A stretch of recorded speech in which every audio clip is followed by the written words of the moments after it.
Welcome back, ladies and gentlemen, to the StarCraft 2 World Championship Series Winter Americas Edition. I'm Nathanius, joined on the desk by Zombie Grub as we get ready to move into our winner's match to find out who's going to be getting out of this group in a good way first. Yes, more TvP. We know you guys love TvP. A lot of great, as we said, very balanced discussions going on in the chat. Really fun day that we've had here so far at the World Championship Series. But you know what else is fun? Chrono boosting. You know how you chrono boost? With a Nexus, of course. Pick up your very own forged Nexus in this season's War Chest. That's right. Play the game to unlock stuff, or just watch this stream and unlock stuff. Watch my stream and unlock stuff. Watch Zombie Grub's stream and unlock stuff. There are so many skins that you can get. It's great. Too busy to play, you can just watch now. That's one of the awesome things that's been added to the War Chest this season. As we get ready to go into our winner's match, I'm just going to let them know that we are ready whenever. But good day of games so far. And how are you doing, Zombie Grub? You been enjoying yourself? Yes, thank you, Nate. Have you been having a good day? Yeah. Yeah, Yeah, I have. Yeah. It's always fun. I couldn't watch GSL last night because Yes. we have to go to bed pretty early to get up for this. It's probably more realistic that we go to bed even earlier to wake up earlier than it is to like stay up to watch GSL. Yeah. Well, GSL's on at like 3 o'clock. I guess I get up at 4, so it's really not too much of a stretch. Yeah. Well, I didn't actually end up sleeping, so. I've always wanted to go to bed at 8 in the evening. It's like I'm back in elementary school, you know. You had an 8 p.m. bedtime at all? Like, I had a. Dang. Yes. Dang. All right. Well, mine was always midnight. Just, you know, no Wow. subtle brain. Cool kid. All right. It's the winner's match in the bottom right. As the Red Terran, he is time.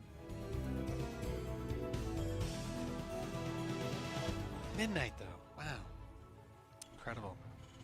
And his opponent in the northwest, our blue Protoss player from Australia. He's Probe. Maynard's got to be in watching this, right? Right, Zombie Grub? Maynard wants to know if the China versus Australia battle is going to go in his favor. The first point, of course, is there was a riveting discussion on the growth of the Australian StarCraft scene as well as the Chinese StarCraft scene. There was a discussion on the Pylon show about which region was stronger these days. Yeah. You know, if time wins the day, make sure to @in control. Yep. And then if he doesn't, then don't do anything. So. Yep. I think In Control was on the side of the Chinese reverse scene. that actually. Yeah. And if Probe wins this match, I'm sure Maynard's going to tweet everybody.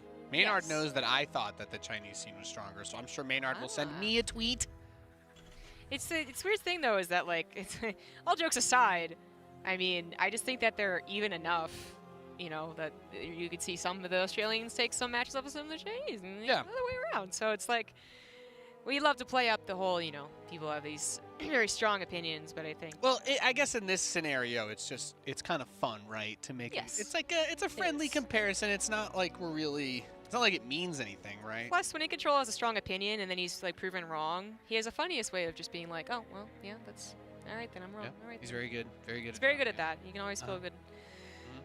You know, unlike bullying Ravi, which it's all just free shots, so it doesn't really feel like you're doing very much. Amen. Stargate opening from Probe. The first real interesting thing that we're seeing in this map. Otherwise, it's very standard schmandered stuff at the start. That quick expand out of the Terran, quick expand out of the Protoss. Oop, that should have got me close enough to see the starport. It did. Yep. So if he had clicked on it, which hopefully he did, you see that's on a barracks. That is the 2 openers we do see sometimes. But the Stargate opener from Probe, I think this is like the first, well, excluding his series. So he's the one going for Stargate, where I guess. Yeah, but against Terran, we haven't really seen Stargate used at all today, despite how many TvPs have been played. So I do like it. You mentioned the seeing of the starport. That's really important because I think a couple of games as well already we've had the starport proxied for the reactor switch onto the factory and leading into a big Hellion attack. That's definitely one of the problem areas some of the Protoss players have to deal with. Now, some of them have dealt with that, of course, very well. But now that you don't have to worry about it, life is just easier. Cloak, with a Banshee. Knowing that if there's a Stargate, Phoenix shuts this down super hard. Yeah. But if you can get the Banshee around somewhere, then Oracle detection is less reliable than robotics facility, you know. Yes. It's not as good as having an observer. Additionally, if you end up doing that, the whole like I'm going to save 2, and then you can either surprise them, get damage done anyways before the Phoenix can really react. That's great, but you can also go for a direct push with the Banshees, where the Marines are covering the Banshees are getting some free fire on some Stalkers, and it does add a ton of DPS with a little more protection if you're going to go for that direct attack. But it's, kind of dealer's choice. What does Time feel like he's capable of doing? He knew the Stargate. He knows it's totally scouted at this point. Yep. With the Revelation, it would see maybe even tell if that was a canceled cloak, but it's going to be a follow-up and a Liberator. I no think cancel. he's going to cancel it when Revelation ends. Is he going to have the time? Tech lab. I think he's... Oh, yeah. Oh, wow. Revelation lost. Yep, there we go. There's the cancel. So the Banshee can...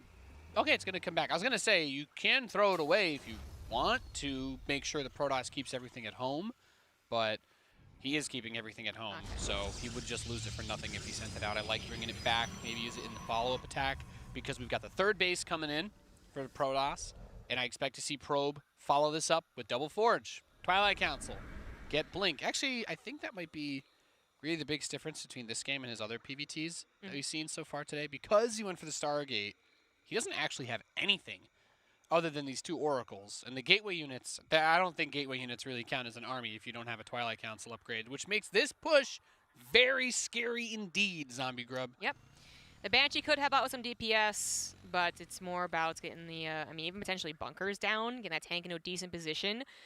Time does not know it's 3rd Nexus, but there's the default assumption, especially after a Stargate. He's headed right towards it. Oracles finally get a glimpse of the moving army. Revelation, or Siege Trap was actually totally willing to give it the Hellion to scout that. Cyclone's supposed to last a little bit longer. Okay, well. Goodbye. That should have lasted a little bit longer. So I guess just the force fields are really what Probe is going to rely on here to keep the army at bay, but he can see there are bunkers coming. Look at that. Liberator's going to push the probes away. I like the multi-prong harass at the same time. Gets a couple of shots off on those Marines. And as the force fields run out, we should see the Terran player continue to inch forward. I still find the fact that he's holding this without any Twilight upgrades extremely scary. Their Oracles are going to come in from behind out of the siege tank. Picks off the one on the southwest side. There is another tank on the right. Phoenix is not able to kill the Banshee, and the bunkers are done. So this grip is going to tighten a little bit, but I guess without more siege tanks, surely Time can't really get too much further forward here. Yeah, you wouldn't think so. I mean, it's a really tough call for the Protoss when they break that. What do they focus fire? And I guess getting rid of the tank is ultimately the best call, because the bunkers aren't actually in range of anything. Really not, bottom of a ramp is not that scary. But it does still provide, it still means that Time can stay here. And if he was going to play a little risky, he can continue to rally tanks, and that's what he's doing. So this isn't over yet, but I feel like Probe is going to hold, even without these Twilight Council upgrades. Just patience being key here. Well, I say that, he moves in and then takes a really bad fight. Baits the fight. SCV goes back to repair the tank, and you're right, Zombie Grub. He's starting to make a little bit of progress. This is one of the areas where you got to be really careful with the Stalkers against those tanks, because you're not going for charge. And Blink is much better usually defensively, but he could be waiting for Blink and then just dive right on top of the army. Instead, he's going to go this way. This not looking super great, to be honest. The tanks and the bunkers blowing Probe's forces to pieces. He does get rid of the tanks, and now he's just going to sit on top of his ramp. Time abandons ship, and he's going to salvage those bunkers and go home. Look at Probe with confidence. Like, all right, time to take a 4th base. I mean, I really do like that as a response. I think that was ultimately an awkward break for Probe. He was just behind that break. He was up to a decent probe count, actually really good probe count, 67, and now he does have the freedom to get a 4th base, to get to the additional upgrades, and he still has an Oracle to even do some scouting. So, I mean, as I said, I think it was an awkward, Not anymore. But yeah, it might have been an awkward break. We do have this period of time now where they both can kind of take a chill pill, relax, and Probe fitting in a 4th Nexus, getting into a 2nd Forge, and Storm. Yes. Okay. All things he can do before Time's quite ready to go again. Yeah, you just got it right there, Zombie Grub. That 2nd Forge, really like this, especially considering the Terran has, on this map, King's Cove, it's a really good defensive map for 3 bases. You have high ground for the entire area. There is nowhere you can go to just poke the natural or the 3rd without going up a ramp blindly. Unless you get Observer in a position, of course. But for the context of this situation, Probe can't really do a whole lot without a Warp Prism. And Time is like, all right, I'm just going to macro up. Look at that, immediately gets his 4th command center going, says, I'm not going to commit to some crazy SCV pull all in. We're going deep. We're going to the long game on this. Yeah, doesn't quite know there's a 4th Nexus, but your other points about the map specifically is very strong. You know, the 3rd base is up on that high ground still, and the 4th is just a little bit far forward, but just a little. So it really is something you can easily defend, and we do see Time doing what we saw from Future. With that 2nd factor on the way, Mass Marines, and we'll see what he develops there, if he goes into Liberators like Future did, or maybe that 3rd factory. He is doing a push long before 2-2, but seeing an open opportunity perhaps, or maybe not. I guess if he thinks he's like, all right, push the Stalkers back, get some damage done, we can get work done here, but the Stalkers are doing a great job of poking and then blinking away. Also capitalizing on the opportunity to counterattack instantly. A bunch of Zealots are going to move in right as charge finishes, denying this 4th command center so far from finishing. And actually with the focus on that, might be able to kill it. No, okay, just going to retarget. And I think we do also have Time kind of getting routed back by this big Zealot ball outside the base. There's the Storms coming out of the prison. The Marine spread is really good, but I'm not sure it's going to be enough as the Zealots continue to push forward, and that Prism adds in some reinforcements. Careful about those Stalkers, blinking forward to grab another medevac, and Probe handling himself very well in this map. Yeah, he caught Time with, again, you know, most importantly, unsieged tanks. 2 extra tanks getting multiple shots off, so from the get-go being sieged, do make a big difference. But as it is, Probe takes maybe, you know, he makes up for that bit of an awkward break with a rather good one. The game is still pretty even, and since Time is going for that tank style of play, ideally for him, maybe if it was a bad fight for him, he could still hold on, especially if this could turn into a planetary. But his tank count has been mostly reset. Just now getting that double tank production consistently. It's actually a little bit of, you know, I think he's having trouble expending everything he wants, getting everything he wants with upgrades and Liberators. But now he's hitting that groove. But so is Probe. You know, he's transitioning into Colossus as well.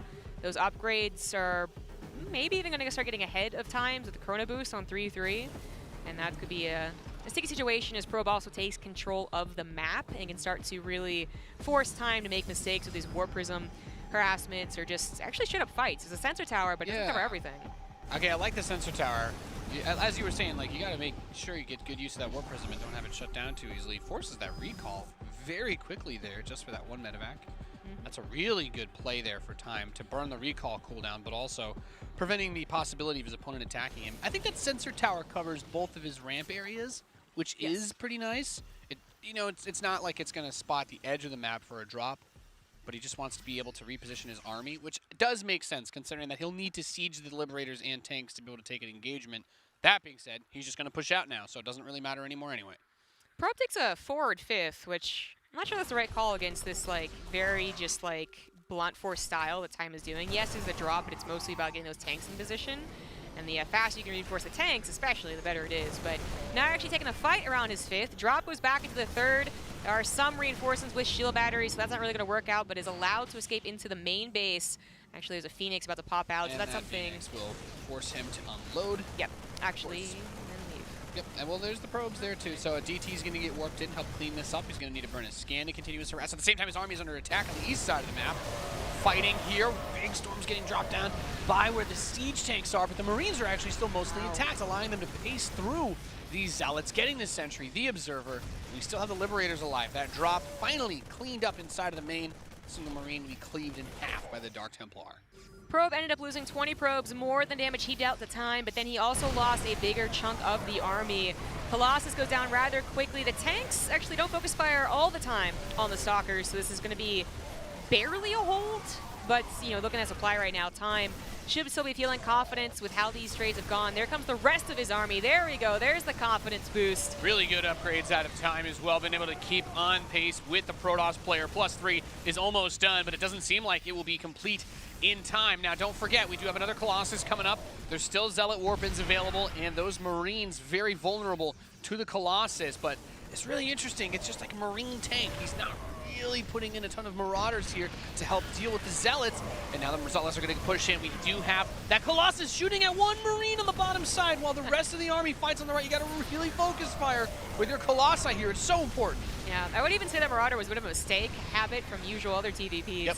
It's a lot more about the tanks and Liberators, of course, and the bio is basically all gone, but now so the Stalkers are all gone. What is actually going to be able to deal with the Liberators, deal with the tanks? Probe is desperate to hold on in this first game, but it is the first game of the winner's match, and he now has more experience against time-specific style. Those are some great tank shots on that army. I love this at a time. Going for this Marine tank Liberator composition, you usually worry about the area of effect against the Marines, but if you can split against the Storms and get those spreads against the Colossi, your Liberators and Siege tanks are going to do more than enough to keep you going. And really heavily upgraded Zealots, the more Marauders you build, the more effective those Zealots are, because Marauders just do not kill those Zealots. Going for this Marine every comp helps so much. We do have a DT in the back that sniped two of the Siege tanks while these Bio Marines are fighting up front. And there's a scan, gets another Siege tank picked off while the Disruptor is going to start to chip away at the Bio. That's some pretty good split, though. I mean, this is if time was down to 20 SCVs, this is a very, very close game. But even though time looks like he might be, now he's actually, the reinforcements coming, he's going to win. Liberator evaporates everything. Yeah, GG. Time takes the first map against Probe here in the winner's match. Very well played. Yeah. Our Chinese Terran player. Really, that was just extremely well executed. I love the confidence that he had past the first attack being pushed back, getting, and the Siege tanks having to salvage the bunkers. He gets the 4th command center. He holds his high ground.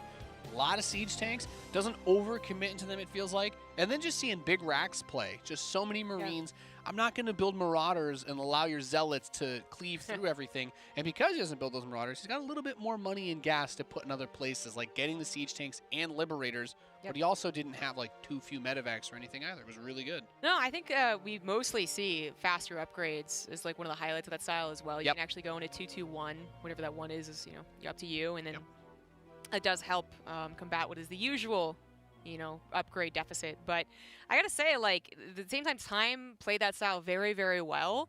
Probe also had a handle on it at multiple points, and there was just a couple of mishandles. It wasn't like, oh, clearly Probe can't deal with that.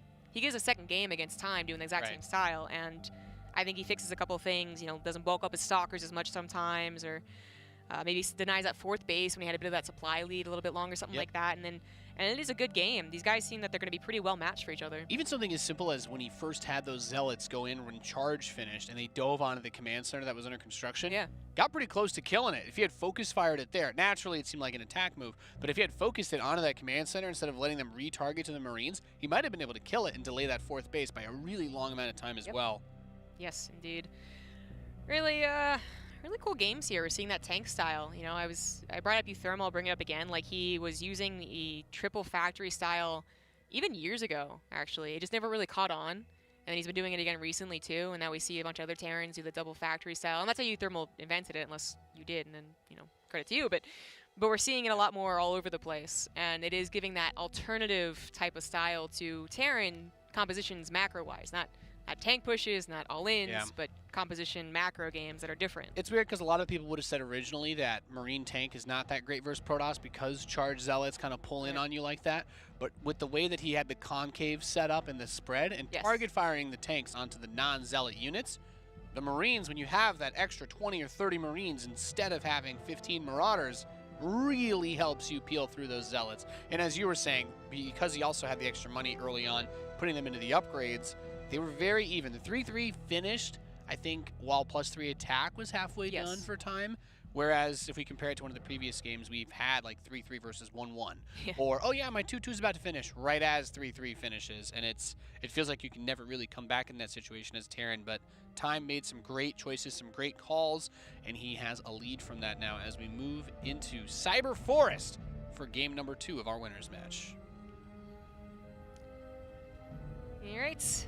In the top left, representing Australia, even though he's currently, not residing, but he is in California, it is the blue Protoss Probe. Did he come here just so that he could play on the American server with no latency? I mean, that's what Fear Dragon said, so. I think it'd be worth it with the amount of money at stake, to be honest. It might be. Maybe some other reasons, but his opponent in the Southeast, the Red Terran player currently leading this series 1-0. He is Time.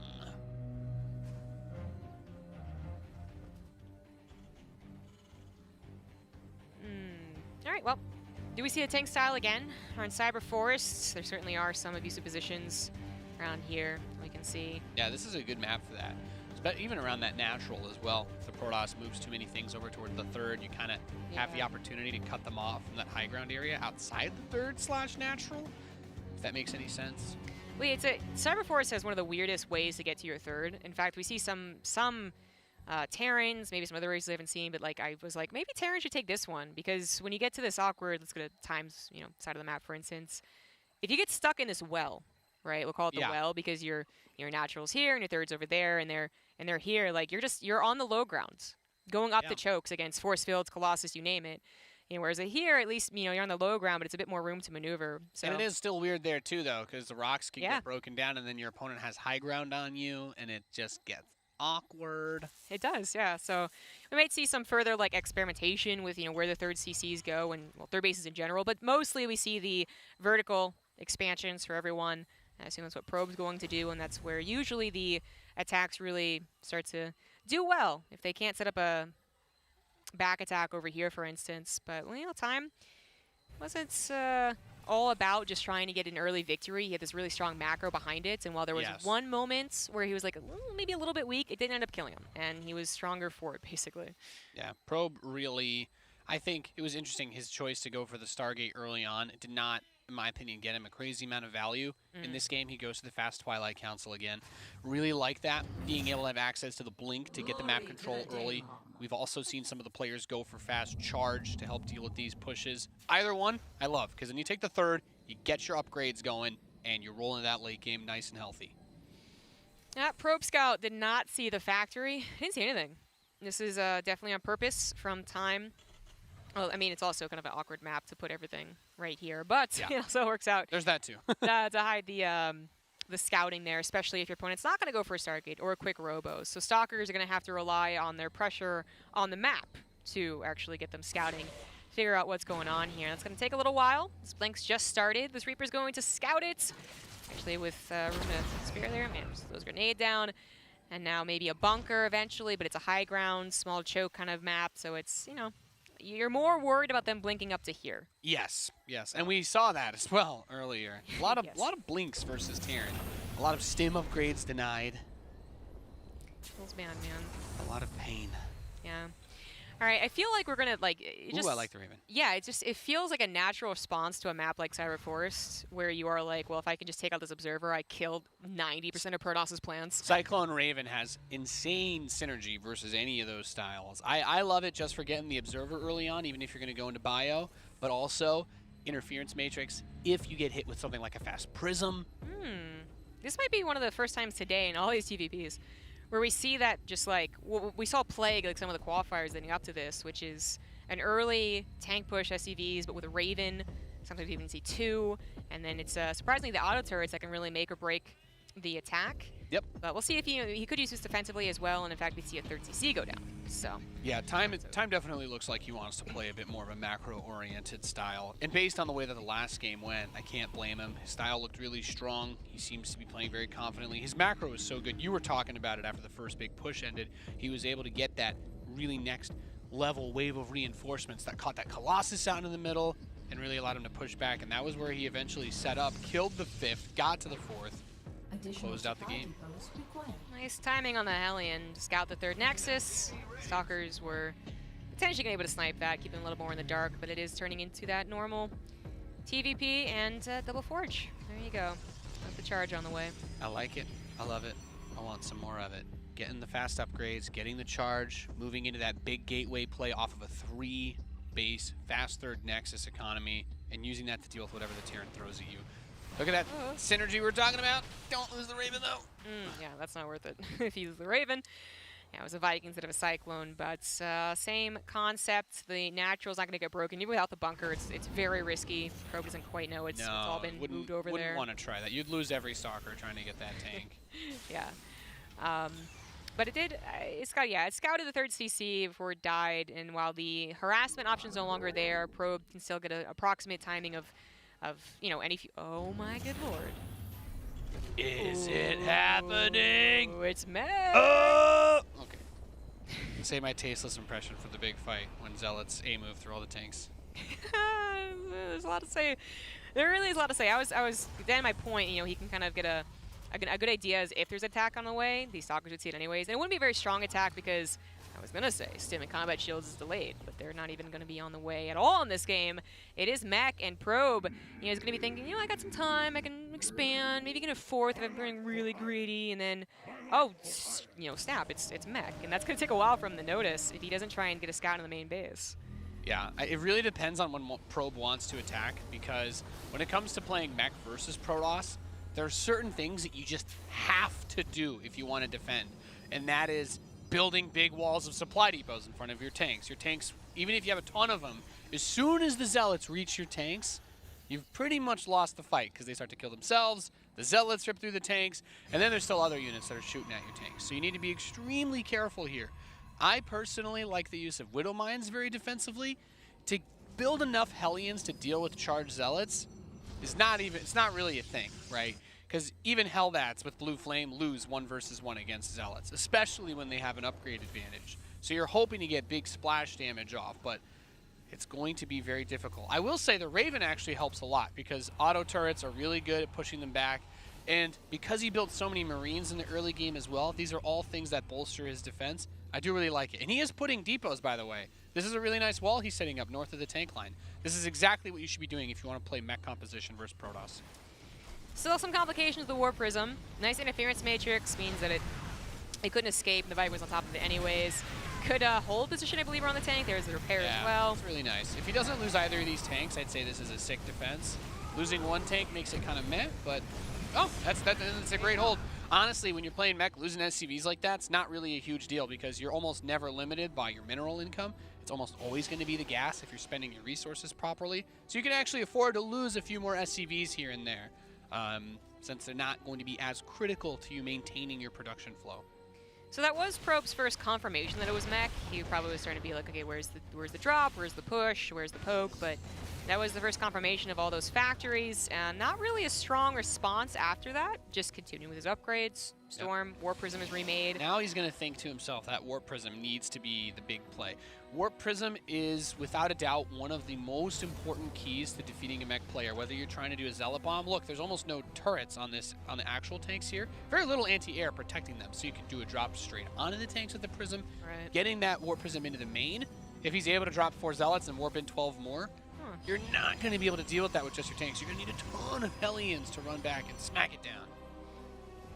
I mean, I'm not saying that you have to go into like Mass Immortal, or like try and like make a dive towards Stargate to take on mech, but he is still continuing to play this game as if like if this was versus Bio, I'd be like, yeah, that makes sense. I actually don't mind it though, because the thing is, as a Protoss player, taking bases and playing loosely like this, I think is totally fine, because cannons, a couple batteries can deal with the Hellions, but I think there's a trap that you can fall into now because of the carrier is not the like insta death that it used to be. The Tempest, the speed reduction on it makes them very vulnerable to Vikings, in my opinion, because you don't really see Storm used a lot versus mech.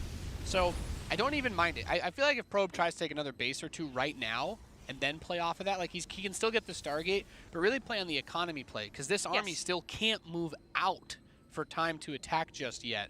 And that's why the Zealot Stalker is useful. You keep the Terran at home, try to delay the 4th, and then get that big air army, but don't rush it too fast. My concern was more about the robotics play that I saw. I was like, I don't know if losses are really helpful.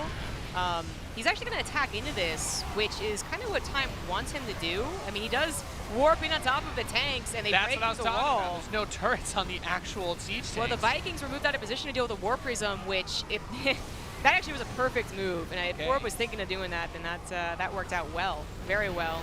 But maybe not well enough. I mean, he ultimately lost a lot to do it. Yeah, he ultimately loses out in the supply, but this is a weird situation where the Protoss player is supposed to outmax the mech player. They are now the faster race. A turret. One turret by the tanks. Yeah. Shuts down the Prism, and I think you don't lose all of them, and then you can take this 4th. But now you're on the risk of 10 gateways warping in one big volley of charged Zealots and overrunning you if you don't move very carefully over to that 4th base position. Yeah, I agree. You know, I'm almost positive at the time. I was like, nah, I got Vikings, I got Interference Matrix, like that's not what I'm worried about. But 1 or 2 missile turrets, 200 minerals, that's worth, you know, if you're going to have to put your Vikings somewhere else. Zealot bombing is still very good, not just a Brood War thing. Yes, that's definitely true. So now I see Probe, and I'm more happy to see this, right? He's got double upgrades for his Sky Toss that's on the way. And because he was able to reset Time's potential push timing, although Time is remaxing quicker than, with 3 bases going on 4, it's not so bad. This should be enough time for Probe to get a decent air army. And then we'll have to see exactly how Time's able to control that. I mean, he's already going into Thors. They do have a bit of more range, with the recent patch, and he does have a decent amount of Vikings. It is carriers, though, so that's the thing that I find interesting. So Tempests are not really like that, basically cut your army around the entire map unit anymore. And carriers lost a lot of the burst damage that made Vikings pretty bad against them. So this game is actually pretty open. The Thors can tank a lot. The 11 range will help with bullying back any of the Protoss air units. And I'd actually like to see him, when he realizes that it's carriers, hopefully he realizes it soon, mix in Liberators and use those to just kill the Interceptors. Because Interceptors take so long to rebuild and the carriers don't have that like insta-gib level of damage when they first attack, I really feel like the potential is huge for Time to just put together a composition that relies on killing the Interceptors instead of trying to chase the carriers, which is how you get baited into things like Psystorm.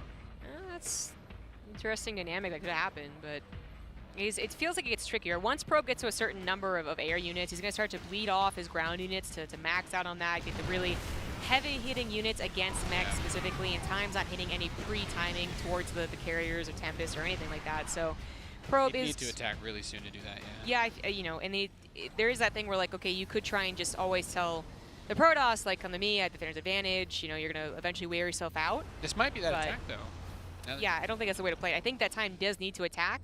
And is it too late is the main question here. Carriers are popping out. Upgrades should finish with some time bot. Even the carriers that he builds right now still don't come out with all those Interceptors. So now is as good a time as any. He's maxed out. I would love to see him bring some SCVs to bolster the repair here, because all the Thors are in single shot mode. And I don't know what the calculation is, because their AoE is actually really bad against Interceptors, the splash attack. Like, it does more damage than the single target, I think, maybe, per shot. But it attacks a lot slower, and with how small the Thor's AoE cone is for its splash, it doesn't. You never see Thor's like blow up a bunch of Interceptors. This is scary. I'm mostly scared that there's gonna be nothing but tanks left, or tanks and Thors. Sorry, no buffer. But the tanks siege up, destroy the ground army. Like a couple of storms left over. Feedback on the Raven. Can't use interference matrix there. There was an anti-air missile already, but it is going to eventually move away. Probe still holding strong with the supply overall, but that is about 12 more workers and still he's going to fall back. Production. He's going to fall back. 3 more Thors in production, more Vikings. I mean, Thor Vikings really good composition to use here, because normally the biggest weakness is that your Vikings are just very fragile. They're the weakest like air-to-air that you're going to see in StarCraft. But the Thors being in this army are going to draw the aggro of the Interceptors. And if you can kind of get the Interceptors to shoot at the Thors and start engaging your ground army first, those tankier units, give the Vikings that extra 1 or 2 volleys to pick off a carrier, and then all of a sudden things just flip so fast. Well, that's, again, just a ton of tanks. They're going to take advantage of any choke unless we get to a seriously just mass air army. Positioning going to go in favor of the tanks.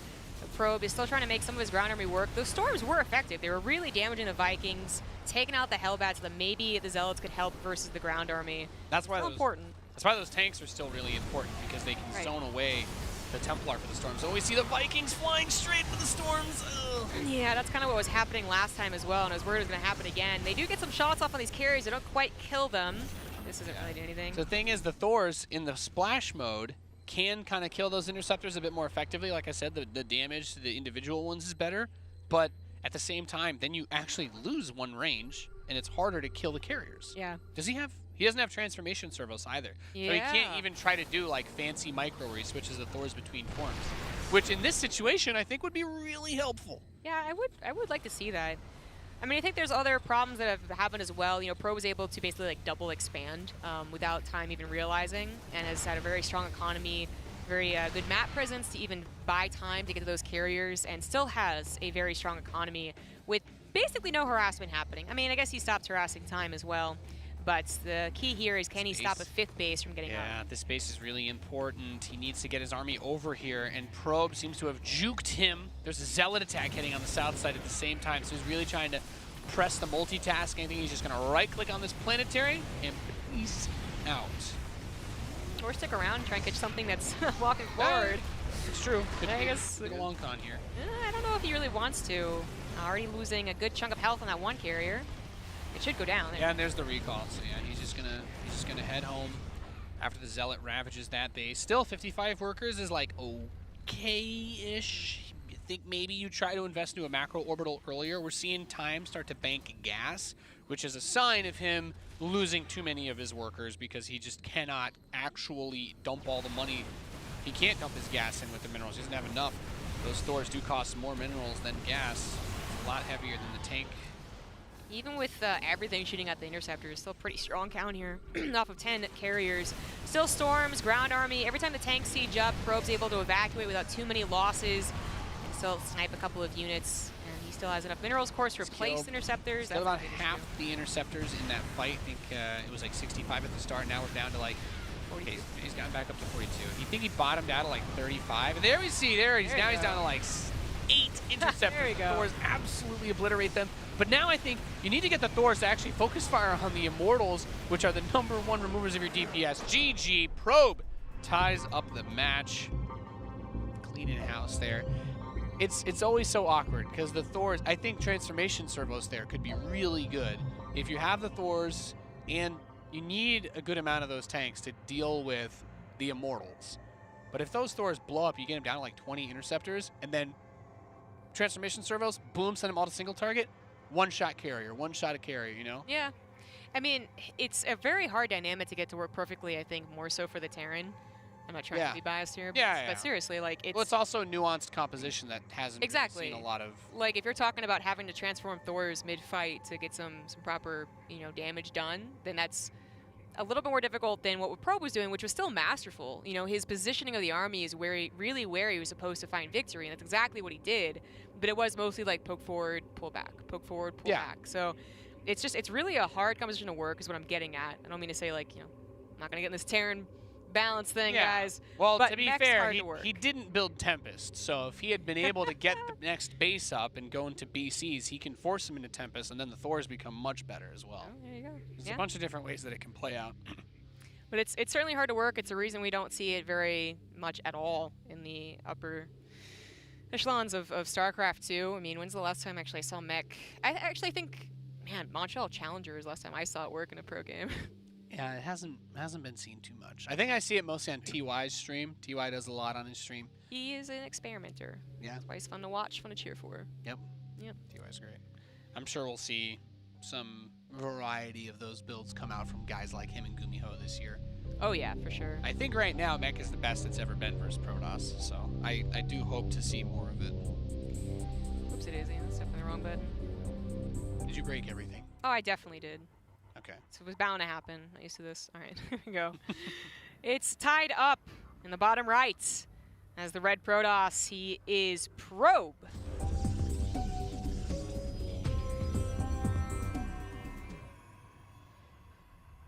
He faces off against the Chinese Terran player in the northwest. He is Time.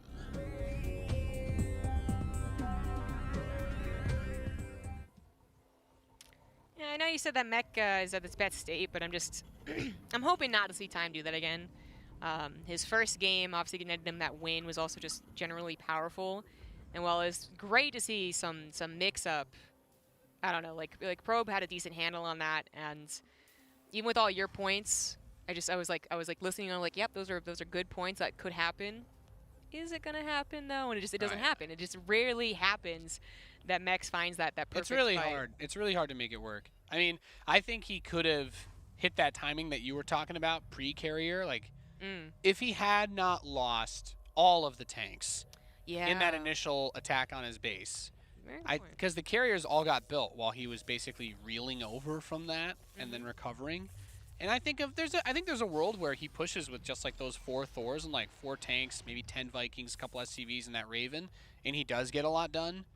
You know, the Raven, maybe he gets the interference matrix off before he gets feedback, since, I mean, interference matrix has a longer range, so you should be able to dodge High Templar with Ravens. Yeah, I mean, it's, theoretically. It's also, I mean, I know when Gumiho was doing some mech, and we might be just overanalyzing this because Time probably isn't going to do it again, but When there was a time where Gumio was trying to do mech again versus Protoss, I don't know, like a year ago at this point, there is a strong attack, pre-Stargate, and then when Stargate units would pop out gradually, Cyclones were a strong answer. Now, back then, they were reactored, and that's why they were part of the strong answer, but now they have that upgrade they can get, and they do produce still pretty quickly, so you can try and beat them to the punch of the transition, and it works out sometimes. But again, sometimes. Mech is just... I do like the Cyclones to follow up after the Thors, just because they build faster. Like, when you're pushing out onto the map, it's the same reason, like, if you're going to do Hellbats, you'd still rally Hellions, because you want to get them there as quickly as possible. Yeah. As someone who plays a lot of Mech versus Protoss, and has been in a lot of those situations, I always love getting to see, like, players who are actually good get into those and see what they do. So. Yeah, we're all just trying to emulate the people that are better than us. Yep. Oh, I actually got to see the factory back there, but it still misses the starport because there isn't one. There's a barracks off to the left side. So. Nice. A little bit of deception. Is this the... He hasn't done the starport skip, has he? I think he's going to still get the starport. Yeah, I don't think... He could do that combat shield thing, I guess. Yes, he could. There's so many things that they can do here, and then Probe. I mean, Twilight Council is a strong opener, but when you go into that blink, if there's a really fast attack that you don't quite see on the way, gets in these like type of locations over here, it can be, or they get bunkers down here, it can be almost a really silly game. But if you can get to that blink and you can actually start to control the map, then anything up beyond that is probably something you can deal with. And with the Cyclone on the way, we'll see what this tech lab goes for first. I think Probe's got time to maneuver. Yeah, Stim. Okay. So this looks very similar then to one of the builds he used previously, right? Except he's not... Okay, it's not double Cyclone, though. We've seen the double Cyclone opening with this, and a slightly late starport. And then you basically just get the medevac, move out with the 2 tanks. Would remind me of... That wasn't what the build he did on King's Cove, was it? It was, I think it was. There was one tank. There's one Cyclone. Well. Yeah, you're thinking of, yeah. I think there was a different match today where there were 2 Cyclones. But yes, you I are might right. just be off my rocker, zombie grub. No, you're right. And then the King's Code game, he had 1, which barely got sniped. Yeah. So, but yeah, that's the whole issue, though. There's a lot of things that's... I mean, both players have a lot of openings, but for the most part, we do see the Twilight Council blink first, unless you know for a fact they're going for like a very specific type of tank push and then maybe charge first. But, it's all about like what is the Terran exactly doing, when can they push out. Some Terrans, I swear, just do like, this is a good timing, and they pull SCVs. It's like, I didn't really hit with anything, but all right, that worked. So it can be tough, but that's why you got to get those stalkers over there. You got to get some harassment done. You got to get pressure on, meanwhile getting your upgrades behind it. Yeah, and Probe, I really like what he's doing here. We've talked about this a million times, but I'm just going to say it again. Fast third, blink into charge, double forge. He's got the Observer in position to go for a blink into the main if he wants to, but there's a siege tank there. Time really did a good job with the defensive setup here. Probe's just going to step forward. He really wants to get that Cyclone. Not able to, but I'm sure we'll see him poking again until Stim is ready. Yeah, this is a really nice split from Time. Tank and Marines on both sides. Cyclone here. Observer's going to get a full scout, exactly what's going on, and see the swap off. So now it's, with the... And it's much harder to kill that Observer now, since it did get the speed buff. With the reveal of the build order, I think he knows that Stim's probably finishing up, and that the medevac timing is now where he's got to worry about most. If that prompts Time to move out with the +1 as well. So 1-1's on the way, charge. With Chrono Boost will be done before Time can actually do any attack. Their Nexus now also up and running with like a 6 probe lead. All right, 1-1 coming in. Stalker's still kind of poking towards the front here. Not honestly, I mean, there's not too much to say right now. Time is in a very stasis-esque position. He's just like, I'm just chilling, I'm holding my base, I'm getting my upgrades, I'm getting everything I need. I don't want to be too vulnerable. Drops the scan, not able to get the Observer there. It slips by, back up to the north side of that base. Yeah. This is going, it should be a prompted to attack. Like, Probe knows there's no 3rd CC, so he's not going to misconstrue this as like him taking a 3rd. He knows that this attack is going to be on the way. With 3rd CC probably slapped down behind it. No, he pulls all the SCVs, okay. This push is huge. Yes. He's got, what is this? Is this 4 siege tanks? 34 Marines. Yes, and he's pulling like the entirety of his natural, not just a couple SCVs. He is going for the throat. There's no splash damage quite yet. So while charges are good against the tanks, they have to rip through the SCVs, then deal with the Marines, unless they can get a really sick back attack or surround. Yeah, this is going to be a gnarly push to see. So I guess, does Probe give up the third base here? I feel like you should. You see that many SCVs. Yep, he's pulling the probes away. Yeah, you know they're on 2 bases. You know, there's no third slot down behind this one. Yeah, you're kind of hoping that Terran sits there and just kills the Nexus as well, because you're just trying to buy time. Those force fields are really scary. You need to be so careful. Here we go. The Marines are going to stim up.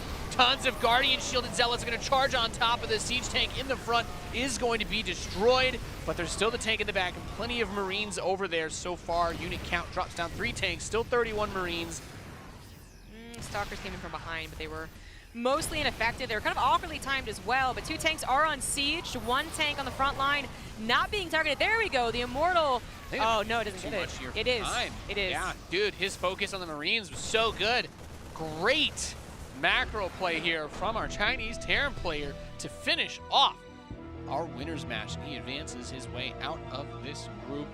Yeah. Really, I have to say, biggest thing I've noticed about watching Time's gameplay in this group that really makes him stand out, he's just always got so many units. He's been really good about not getting supply blocked, keeping his unit production going, and just having these huge swaths of Marines. He had them on the King's Cove game with the big reinforcement wave, and he had them here. Just so many more Marines than I see anybody else have when they do these particular types of pushes against a Protoss player. I think you're right, though. I think, you know, someone's going to go in there and analyze and be like, no, he only has 5 more Marines. But no, I think the feeling is that he just has superior macro. Yeah. And then he does have some strong decision making, and you know his macro and micro have always been decent. Micro actually was a strong suit for a while.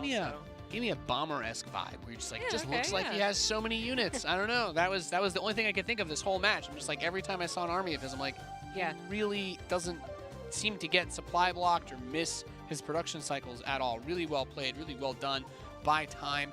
As we said, he does advance out of the group. That means Probe is going to fall down to our decider match.